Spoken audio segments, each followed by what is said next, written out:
नमस्कार, स्वागत है आपका इस बुलेटिन में। मैं हूं आपके साथ अवंतिका श्रीवास्तव और सबसे पहले बात करेंगे विदिशा की। ऑपरेशन लोकेश विदिशा में लगातार चल रहा है। लोकेश को बचाने की मुहिम में जुटा है जिला प्रशासन, जेसीबी की और खुदाई को लेकर भी अपडेट आपके साथ हम लगातार साझा कर रहे हैं। पिछले 22 घंटे से लोकेश को बचाने के लिए संघर्ष लगातार किया जा रहा है। आधा दर्जन जेसीबी मशीनें, पोकलेन मशीनें लगातार खुदाई में जुटी हुई थी। अब तक करीब 52 फीट तक खुदाई हो चुकी है और 52 फीट जो गड्ढा खोदा जाना था उसका काम पूरा हो चुका है। इंतजार यही कि अब टनल बनाने को लेकर कोई जानकारी सामने आए।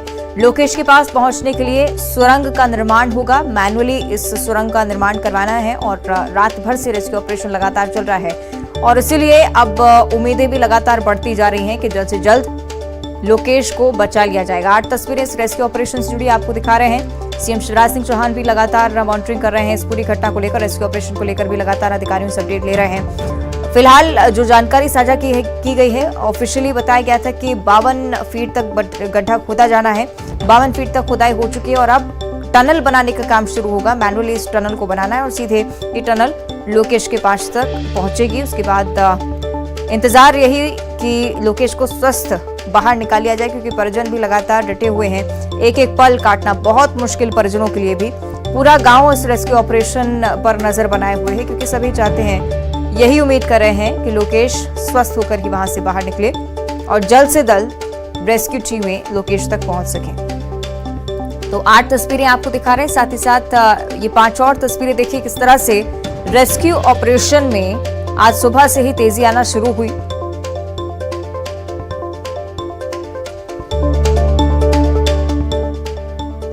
जो खुदाई है उससे 2 से 3 फीट और की जानी है और उसी को लेकर लगातार जो है वो काम जारी है और तमाम जो टीम है वो अंदर अब पहुंच चुकी है। यानी जो एनडीआरएफ और एसडीआरएफ की टीम है वो भी टनल के मुहाने पर अपने जो औजार हैं उनको लेकर खड़े हैं, क्योंकि जैसे ही जेसीबी का काम बंद होगा, यानी अभी जो 50 से 52 फीट के आसपास खुदाई हुई है, क्योंकि 49 फीट पर लोकेश की लोकेशन है और उसके 3-4 फीट तक नीचे तक खुदाई होनी है। उसके बाद जो है वो पैरेलल जो है गड्ढा जो सुरंग है वो बनाई जाएगी। आप देख सकते हैं तस्वीरों में कि ये वो बोरवेल है जहाँ पर आपको एक दिख रहा होगा। यहाँ पर बोरवेल के पास में ही ये पूरी टनल बनाई गई है। ऑक्सीजन के माध्यम से जो है वो उसको ऑक्सीजन सिलेंडर के माध्यम से ऑक्सीजन पहुंचाई जा रही है। तमाम जो अधिकारी हैं वो खुद मौके पर मौजूद हैं, उनके परिवार वाले मौके पर मौजूद हैं। जिस तरीके से आप तस्वीरों में भी देख सकते हैं कि जो विदिशा कलेक्टर हैं वो यहाँ पर जो परिजन हैं उनसे बात करते नजर आ रहे हैं, उनको समझाइश दे रहे हैं, उनको अपडेट दे रहे हैं कि आखिर किस तरीके से ये पूरी कार्रवाई जो है वो चल रही है, क्योंकि बहुत आवश्यक हो जाता है कि जिस तरह की जो चीज़ें हैं जो परिवार के लोग हैं उन तक जो है वो एक अपडेट पहुँचाई जाए, क्योंकि 18 घंटे से अधिक का समय बीत चुका और ऐसे में परिजन जो है वो अब थोड़े से आशंकित हो रहे हैं, थोड़े से निराश भी हैं, गमगीन भी हैं और जो कलेक्टर हैं वो लगातार जो परिवार वाले हैं उनसे बातचीत करके उनको एक एक अपडेट दे रहे हैं। हालांकि ये बात सही है कि जब से ये घटनाक्रम हुआ है तब से लगातार परिवार के लोग यहाँ पर मौजूद हैं। न केवल जो मेल लोग हैं वो, इसके अलावा जो उनकी माताजी हैं या दादी जी हैं, जो अन्य जो सदस्य हैं या जो गाँव के लोग हैं, वो सारे के सारे लोग यहाँ पर पहुँचे हुए हैं और लोकेश की सलामती के लिए दुआ मांग रहे हैं। तो दुआओं का दौर भी लगातार जारी है और दूसरी तरफ रेस्क्यू की जो कार्रवाई है वो भी लगातार जारी है। एनडीआरएफ की टीम की बात करूं, एसडीआरएफ की बात करूं, जिला प्रशासन की बात करें या फिर पुलिस प्रशासन की बात करें, सभी जो टीमें हैं वो लगातार अपना काम बखूबी से करने में जुटी हुई हैं। एम्बुलेंसेस की बात जो है वो यहाँ पर तैयार कर ली गई है। मेडिकल किट्स जो है और जो दवाइयाँ हैं वो आवश्यक दवाइयाँ सब कुछ यहाँ पर रखी हैं कि जैसे ही लोकेश बाहर निकले तो उसको जो आवश्यक ट्रीटमेंट देना हो वो तत्काल दिया जा सके। उसके साथ ही जो एम्बुलेंस है उसके माध्यम से उसको नज़दीकी स्वास्थ्य केंद्र तक पहुँचाया जाए, ताकि जिसको, क्योंकि एक लंबा वक्त जो है वो नीचे बीता है और आशंका ऐसी भी है कि जब वो नीचे गिरा होगा तो हो सकता है संभवतः उसको कोई चोट भी लगी हो। तो ऐसे में उसके प्राथमिक उपचार के लिए उसको तत्काल लटेरी ले जाया जाएगा, वहाँ उसका प्राथमिक उपचार किया जाएगा और उसके बाद अगर आवश्यकता पड़ी तो दूसरे बड़े अस्पताल में उसको शिफ्ट भी किया जाएगा। अच्छी बात यह है कि लगातार जो है वो मूवमेंट बच्चे में देखने को मिल रही है, और क्योंकि जिस तरीके से लगभग 18 घंटे का समय बीत चुका है, मासूम है, 7 साल का बच्चा है, लेकिन लगातार मूवमेंट हो रही है। हालांकि काफ़ी देर के बाद मूवमेंट हो रही है, क्योंकि कल से जब से वो गिरा है तब से उसको कुछ खाने पीने को नहीं मिल पाया है। हालांकि वो किसी तरह की डिमांड भी उसने नहीं की, हालांकि कुछ चीज़ें उसको भेजने का प्रयास भी किया था, लेकिन सीसीटीवी में जिस तरीके से देख पा रहे हैं, जो अधिकारी बता रहे हैं कि उसने कोई चीज़ खाई नहीं है, तो कहीं ना कहीं लंबा वक्त चूँकि गुजर चुका है, और तो ऐसे में कहीं ना कहीं अनकॉन्शियस होने की भी आशंका उसकी बनी हुई है। लेकिन प्रशासन जो है वो उसकी एक एक एक्टिविटी पर लगातार जो है वो नज़र बनाए हुए है, क्योंकि नज़र बनाए रखना बहुत आवश्यक भी है, क्योंकि पैडलर रेस्क्यू का काम तो किया ही जा रहा है, लेकिन साथ में आवश्यक हो जाता है कि जो बच्चा है उसकी हर एक्टिविटी पर नज़र बनाई जा सके। तो लगातार जो है वो बच्चे पर भी नज़र है, रेस्क्यू की टीम भी लगातार काम कर रही है। अब लगभग 52 फीट की जो खुदाई हो चुकी है, 2 से 3 फीट की खुदाई और होगी, और उसके बाद जो एसडीआरएफ और एनडीआरएफ की टीम है जो कि टनल के मुहाने पर ही खड़ी है, और वो फिर नीचे उतरेगी।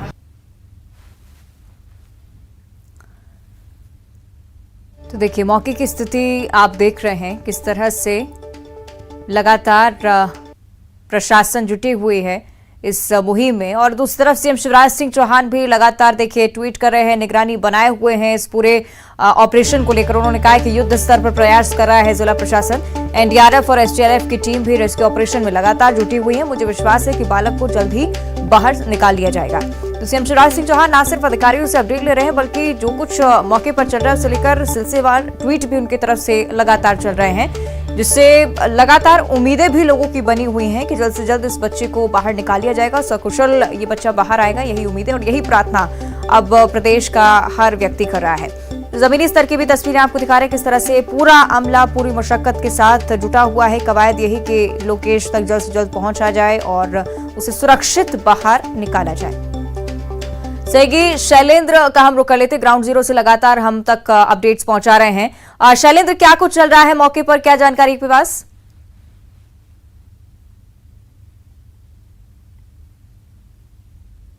वो पूरी हो चुकी है, और उसके बाद जो है वो मैनुअल टनल का काम जो है वो किया जा रहा है। लगभग 2.5 से 3 फीट का जो मैनुअल सुरंग है वो बनाई जा रही है। तमाम जो अधिकारी जिस तरह से आप तस्वीरों में देख सकते हैं वो टनल के मुहाने पर ही मौजूद हैं, एक एक अपडेट पर वो लगातार नज़र बनाए हुए हैं। साथ ही एम्बुलेंस की बात करूं या मेडिकल सुविधाओं की बात करूं, सभी जो आवश्यक तैयारियां हैं वो यहाँ पूरी कर ली गई हैं, और ये माना जा रहा है कि अब से कुछ देर में ही जो लोकेश है उसको बाहर निकाला जाएगा, और उसके बाद जो है उसे यहाँ से लटेरी जो स्वास्थ्य केंद्र है वहाँ पर ले जाया जाएगा। तो तमाम जो तैयारियां हैं वो पूरी की जा चुकी हैं। डॉक्टर्स की टीम जो है वो टनल के मुहाने पर है, कलेक्टर यहाँ पर मौजूद हैं, तमाम जो अधिकारी हैं एनडीआरएफ और एसडीआरएफ के, वो सारे के सारे लोग टनल के अंदर हैं और बारीकी से खुदाई का काम करने में जुटे हुए हैं। क्योंकि भले ही ये 3 फीट की खुदाई है, लेकिन इसको बेहद सावधानी पूर्वक करना पड़ रहा है, क्योंकि मिट्टी धसकने का डर है, क्योंकि यहाँ की जो मिट्टी है वो भुरभुरी मिट्टी है, और जिससे कि मिट्टी के धसकने का डर जो है वो अधिक बना होता है। हालांकि अच्छी बात ये रही कि इस पूरे रेस्क्यू में किसी भी तरह की कोई परेशानी नहीं आई, क्योंकि कोई भी हार्डकोर सरफेस या इस तरह की पत्थर जैसी कोई चीज़ नहीं मिली थी, जिसके चलते जेसीबी जो है आसानी से खुदाई करती रही। लगभग 22 घंटे हो चुके हैं ये रेस्क्यू को चलते हुए, और उम्मीद है कि आने वाले 1 घंटे के अंदर इस रेस्क्यू को कंप्लीट कर लिया जाएगा। तो तमाम जो तैयारियां हैं वो अभी पूरी कर ली गई हैं। एम्बुलेंस जो है वो जो टनल है उसके पास में ही उसको रखा गया है, डॉक्टर्स की टीम अंदर भी मौजूद है, एम्बुलेंस में भी मौजूद है। तो सभी तैयारियां जो हैं अब वक्त उस वक्त का इंतजार किया जा रहा है कि जब जो पहला टनल खोदने का काम किया जा रहा है, जो सुरंग बनाने का काम किया जा रहा है, वो जो है वो पूरा होगा, और उसके बाद तत्काल बाद जो एक्सपर्ट की टीम है वो यहाँ पर जो लोकेश को बाहर लेकर आएगी। तो तैयारियां पूरी हैं, बस अब कुछ समय का और इंतजार है कि जब ये वो पल जो लगातार 22 घंटे से परिजन या जो लोग यहाँ पर मौजूद हैं इस पल का इंतजार कर रहे हैं, या जो हमारे दर्शक निश्चित तौर पर यही उम्मीदें पूरा प्रदेश भी कर रहा है। लगातार आप बने रहेगा शैलेंद्र हमारे साथ और अपडेट्स हम तक पहुंचाते रहेगा। आगे बढ़ते बात करेंगे बुरहानपुर की, जहां पुलिसकर्मियों पर हमले का मामला सामने आया था और हमला करने वाले अतिक्रमणकारियों पर बड़ी कार्रवाई की गई है। नामजद 11 अतिक्रमणकारियों के खिलाफ केस दर्ज हो चुका है। 150 से ज्यादा अन्य अतिक्रमणकारियों पर भी केस दर्ज हुआ है। आरोपियों को पकड़ने के लिए टीमें बनाई गई हैं। पुलिस जल्द ही आरोपियों की धरपकड़ करेगी। तो ये कुछ तस्वीरें थी जो बीते दिनों सामने आई थी, क्योंकि अतिक्रमणकारियों को जैसे ही पुलिस की टीम हटाने पहुंची, ग्रामीणों की तरफ से हमला किया गया और अब ग्रामीणों की तरफ से जो हमला हुआ उसके खिलाफ पुलिस प्रशासन की बड़ी कार्रवाई, टीमों का गठन हो चुका है। ये टीमें अलग अलग हिस्सों में पहुंचेंगी गांव के और अतिक्रमणकारियों के खिलाफ एक्शन लेंगी, क्योंकि 11 अतिक्रमणकारी ऐसे हैं जो कि नामजद हैं। 150 से ज्यादा अतिक्रमणकारियों पर भी केस दर्ज हुआ है। घाघरला वाले मामले में जो 11 मार्च को वन विभाग के ऊपर अतिक्रमणकारियों ने हमला किया था, उसके अंदर एक 307 का और अन्य धाराओं के अंदर मामला पंजीबद्ध कर लिया गया है। कुछ आरोपियों के नाम उसके अंदर नामजद दिए गए हैं। तो पुलिस प्रयास कर रही है, लगातार उसमें वॉच भी रख रही है और जल्द ही हम लोग उसमें अंदर गिरफ्तारी भी करना सुनिश्चित करेंगे। तो आप देख रहे हैं किस तरह से पुलिस की तरफ से ये स्पष्ट किया जा रहा है कि आरोपी को पकड़ने के लिए टीम बना दी गई है। सहयोगी विकास चौहान हमारे साथ लाइव जुड़ रहे हैं, कमरों कर लेते हैं। विकास, जब से घटना सामने आई थी सभी यही प्रश्न पूछ रहे थे, आखिर किस तरह से कार्रवाई होगी और कब तक होगी। फिलहाल निर्देश जारी हो चुके, कब तक जमीनी स्तर पर इसका असर दिखाई देगा?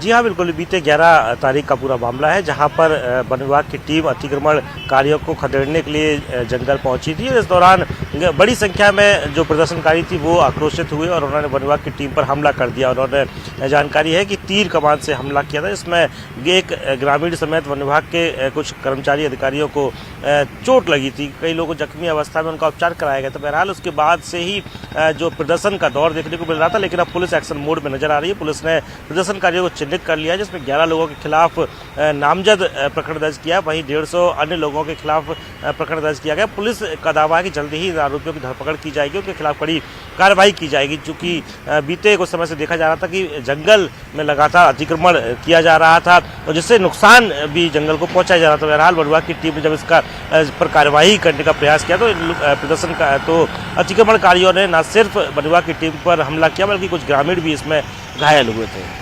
ठीक है, शुक्रिया आपका विकास इस पूरी जानकारी के लिए। फिलहाल और मध्य प्रदेश का हम जिक्र थे, सीधे आपको छत्तीसगढ़ लिए चलते हैं। रायपुर में किस तरह से प्रदर्शन को लेकर सख्ती बरतने जा रहा है प्रशासन, इस बारे में जानकारी साझा करेंगे। बीजेपी एक बड़े स्तर पर प्रदर्शन की तैयारी में है और उसे देखते हुए प्रशासन ने पुख्ता तैयारियां की है। विधानसभा के पास बैरिकेडिंग कर दी गई है, करीब 15 फीट लोहे की चादर चढ़ाई गई है। आज विधानसभा का घेराव करने के लिए बीजेपी निकलेगी और बड़ी संख्या में प्रदर्शनकारियों के शामिल होने की आशंका है। इसी को देखते हुए ये तमाम सख्तियां को लेकर आज बीजेपी प्रदर्शन करने वाली है, विधानसभा का घेराव करने वाली है और इसी को देखते हुए उन्हें रोकने के लिए तमाम व्यवस्था जो है विधानसभा के सामने की गई है। आप देख सकते हैं यहाँ पर बड़ी संख्या में पुलिसकर्मी जो है वो तैनात किए गए हैं, बैरिकेडिंग की गई है और जो रूट है वो डाइवर्ट किया गया है। जो विधानसभा की तरफ जो आने वाले जो रूट है चारों तरफ से डाइवर्ट किए गए हैं और अभी तो जो है 6 से 10 बजे तक की फिर भी लोगों को आने दिया गया, लेकिन उसके बाद जो है 10 बजे तक आने दिया जा रहा है, लेकिन उसके बाद जो तमाम जो रूट है उसे डाइवर्ट किया जा रहा है। और आप यहाँ पर देख सकते हैं कि किस तरह से जो है वो लोहे की चादर, यहाँ पर टीने की जो चादर है वो लगाई गई है। इसके उस तरफ से पिरदा की तरफ से जो बीजेपी के जो कार्यकर्ता हैं वो इस तरफ आएंगे और बीजेपी के जो प्रदेश अध्यक्ष है अरुण साहु, उनका कहना था कि करीबन 1 लाख लोग जो है वो इसमें शामिल हो सकते हैं और हितग्राही भी उसमें शामिल होंगे और इसी को लेकर रोकने के लिए पूरी व्यवस्था की गई है और जगह जगह से लोगों को बता दिया गया है, एक रूट प्लान पूरा बनाया गया है कि किस तरीके से लोगों को 10 बजे के बाद जो है वो आना है, चाहे स्कूली बच्चे हों, चाहे कॉलेज के स्टूडेंट हो या और लोग हैं, चाहे ऑटो हो, अलग अलग तरह से जो गाड़ियां हैं। लेकिन उसके पहले आप देख सकते हैं उसके पहले भी तमाम तरह की चेकिंग हो रही है और किसी भी तरीके से लोगों को अव्यवस्था ना हो, ये दावा किया जा रहा है कि इसकी पूरी कोशिश की जा रही है। बीजेपी का कहना है कि जो प्रदर्शन है वो काफ़ी आक्रामक होगा, करीबन 1 लाख लोग शामिल होंगे। जो हितग्राही आएंगे उनके पैर भी धुलाए जाएंगे। देखना ये होगा कि कितने लोग इसमें शामिल होते हैं, लेकिन ये ज़रूर है कि पुलिस और प्रशासन का दावा है कि उनकी तैयारियां इस प्रोटेस्ट को रोकने के लिए पक्की है। कैमरा पर्सन रोहित के साथ ममता लांजरा, न्यूज़ 18 छत्तीसगढ़, रायपुर। अगली खबर महासमुंद से, जहां दम घुटने से 5 मजदूरों की मौत हो चुकी है। ईंट भट्टे पर सो रहे थे सभी मजदूर और धुएं में दम घुटने की वजह से सभी की जान जा चुकी है। धुएं में दम घुटने की वजह से सभी की मौत होना प्राथमिक तौर पर ही आशंका, लेकिन शवों को पोस्टमार्टम के लिए फिलहाल भेजा गया है। इंतजार है कि क्या कुछ इस पोस्टमार्टम रिपोर्ट में सामने आता है, उसके बाद जांच भी होगी इस घटना की। फिलहाल प्राथमिक तौर पर यही आशंका कि धुएं की वजह से दम घुटा और 5 मजदूरों की मौत हो गई।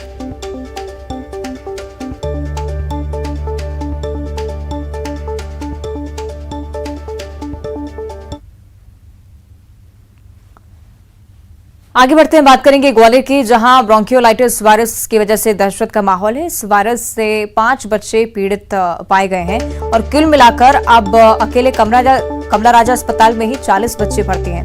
ब्रोंकियोलाइटिस वायरस के लक्षण इन्फ्लुएंजा H3N2 से मिलते जुलते हैं, इसलिए बच्चों को सर्दी, खांसी और बुखार जैसी समस्याएं अगर हैं तो घर बैठे इलाज बिल्कुल ना करें, तुरंत डॉक्टर को दिखाएं। साथ ही साथ पीड़ित बच्चों को मास्क जरूर लगाएं। इधर स्वास्थ्य विभाग ने अस्पतालों को अलर्ट रहने के निर्देश दे दिए हैं।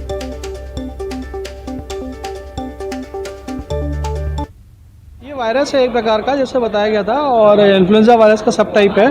बाकी तभी इसकी जांच करेंगे। जैसे अभी आप लोगों ने तो बताया कि मेडिकल कॉलेज में है, तो मैं वहाँ पर संपर्क करके अगर जरूरत पड़ेगी तो हम लोग इनका सीरोटाइपिंग करवाएंगे वायरस की। क्या खास सावधानियां रखना चाहिए सर बच्चों में जैसे ही सर्दी जुकाम के लक्षण आए तत्काल इसकी जांच कराएं और डॉक्टर को दिखाएं।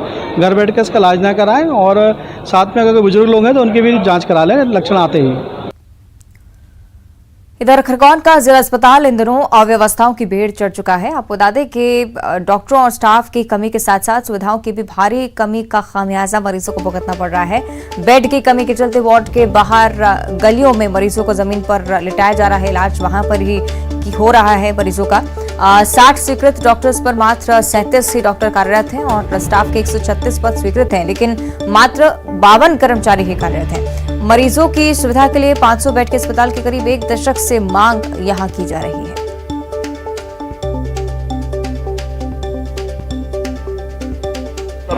अभी मेरे को आज 7 रोज हो गए, तो यहाँ का इलाज नहीं हो रहा था। ज्यादा इलाज कहीं नहीं सर, ज्यादा कहने जाते तो कहते कि तुम इंदौर जाओ। हम गरीब इंसान इंदौर कहाँ से जाएंगे, हमारे पास क्या इंदौर के पैसे है? सर यहाँ व्यवस्था कहीं नहीं है। एक पलंग पे 3 जन को करते हैं और अपन स्टाफ लोगों को बोलते हैं, तो स्टाफ लोग बोलते हैं बोले कि एक पलंग पे 3 होना तो हो, नहीं तो फिर रहने दो, आप जा सकते हो। नहीं, स्टाफ की कमी निश्चित रूप से है। हमारे जो है वो क्लास 1 डॉक्टर्स में 15 डॉक्टर की कमी है। हमारे 37 पोस्ट में से मात्र 22 जो है वो कार्यरत हैं, उसमें भी हमारे एक CMHO हैं। तो इस तरह से 16 पद हमारे प्रथम श्रेणी चिकित्सा अधिकारी के जो हैं वो रिक्त हैं, और क्लास 2 चिकित्सा अधिकारी के हमारे 21 पोस्ट है, उसमें से 11 कार्यरत हैं और 10 पोस्ट वैकेंट है।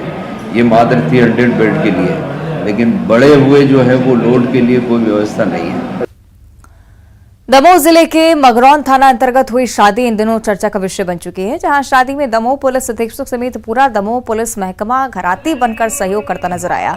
एक गरीब चाय वाले की बेटी के हाथ पीले करने के लिए दूल्हा पुलिस के वाहन से मंडप पर पहुंचा और दमोह जिले के मगरौन थाना परिसर के सामने चाय का ठेला लगाने वाले की पत्नी के स्वर्गवासी होने के बाद उसने बड़ी हिम्मत से अपने दोनों बेटी और बेटों को लगन से पालन पोषण किया। लेकिन चाय की दुकान चलाकर गुजर बसर करने के वाले एक पिता के सामने बेटी की शादी करना एक बड़ा सवाल था। हिम्मत करके पिता ने अपनी बेटी की शादी तय कर दी, लेकिन शादी की तारीख नजदीक आने के चलते और कोई व्यवस्था ना होने के कारण उसने पुलिस अधिकारियों को अपनी पीड़ा बताई, जिसके बाद दमोह पुलिस ने जिम्मेदारी निभाते हुए सम्मानजनक राशि इकट्ठा की और बेटी की धूमधाम से शादी करवाई।